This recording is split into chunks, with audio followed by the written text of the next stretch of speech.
Hello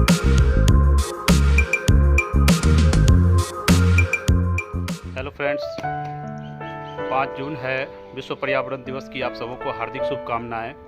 अभी घरेलू getup में आप लोग देख रहे होंगे, ये इसलिए कि इतनी गर्मी में जब हमने वृक्षारोपण किया है तो मजबूरन हमें अपनी पोशाक उतारना पड़ा। तो ये देखिए किस लिए, आज विश्व पर्यावरण दिवस पर हमने एक बहुत ही शानदार चीकू का पौधा लगाया है। ये ग्राफ्टेड चीकू है, लेकिन चीकू बहुत मस्त होता है इसमें, क्योंकि ये हमारे घर पर पहले से लगा हुआ था। वहाँ जगह की कमी होने के कारण हमने इसे अपने नए घर के पीछे वाला जो जगह है, जहाँ हमने प्लांटेशन के लिए जगह लिया है हमने, उस जगह पर हमने इसे लगाया है। ये देखिए, ये हमारा प्लांट है। इस तरह से हमने इसकी क्यारी को लगभग 2 बाय 2 फीट क्यूबिक फीट की खुदाई कर इसको लगाया है। इस प्रकार से ये पौधा है, और इस पौधे को कम्प्लीटली हमने कैसे लगाया है, कैसे इसको हम लोग सेटअप करें, कैसे इसकी देखभाल करें, इसके लिए ये पूरा वीडियो देखें और अपना कीमती राय दें हमें। दोस्तों नमस्कार, विश्व पर्यावरण दिवस की हार्दिक शुभकामनाएं। मैं प्रभात आपको आज लेकर चलता हूं वृक्षारोपण की ओर।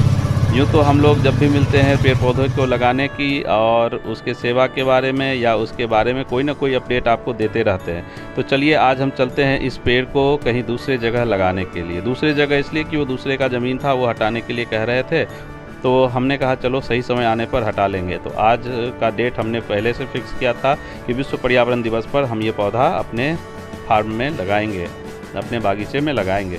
इसको लगाने के लिए हमें लगभग 8 क्यूबिक फीट का गड्ढा खोदना है, मतलब 2 बाय 2 बाय 2, मतलब 2 मीटर लंबा, 2 फीट लंबा, 2 फीट चौड़ा और 2 फीट गहरा।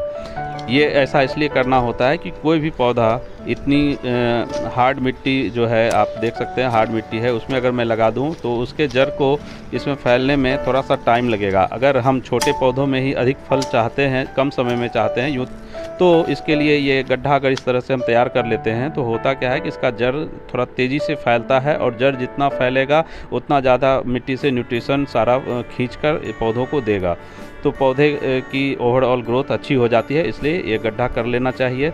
यूँ तो मैंने जितना कहा था उतना नहीं किया, उससे कुछ कम ही किया, क्योंकि बाद में ख्याल आया कि ये जो पौधा है वो ग्राफ्टेड है, और ग्राफ्टेड पौधे का जो ग्राफ्टेड पार्ट होता है वो ग्राउंड लेवल से ऊपर रखना होता है हमें।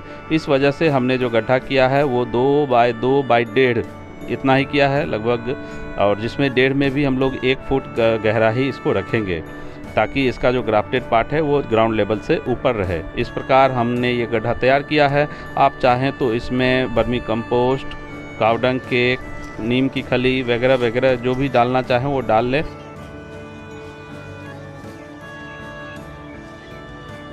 देखिए, ये हमारा चीकू का पौधा है, अपने लगने वाले जगह पर आ चुका है, यहीं पर हम इसे लगाएंगे। और ये पौधा जो है हमारा, ये ग्राफ्टेड पौधा है, और ग्राफ्टेड पौधे की पहचान की मैं बात करूं तो आप देखिए, ये इसका मदर प्लांट हो गया स्टॉक नीचे, यहाँ से ऊपर का ये हमारा ग्राफ्टेड एरिया है। तो हमें बस ध्यान देना है वो जो हमारा मदर प्लांट का एरिया है वो ज़्यादा मिट्टी में नहीं दबे, ताकि उसमें फंगस वगैरह का अटैक नहीं हो पाए। उसे थोड़ा सा मिट्टी के लेवल से ऊपर ही रखेंगे। तो अभी मेरा मिट्टी के लेवल से नीचे है, तो हम इसको ऊपर करके कुछ मिट्टी नीचे डालकर फिर इसे लगाएंगे। इस बात का ध्यान रखेंगे, ग्राफ्टेड एरिया हमेशा ग्राउंड लेवल से ऊपर रखना चाहिए, ताकि कोई भी फंगल अटैक या कुछ भी चीज़ उस पर नहीं। सारी प्लेसमेंट को देख लेने के बाद दोस्तों हमें करना क्या है कि अब मिट्टी जो हमने खोदी थी अब इसमें भरना है चारों तरफ से। भरने के बाद हल्के हाथों से इसे दबाना है, ताकि पौधा अपने जगह पर बने रहे और ये कहीं डिस्प्लेस ना हो पाए, मतलब कहने का मतलब झुक ना जाए किसी एक ओर, क्योंकि इसका वजन है इसके पत्तियों का।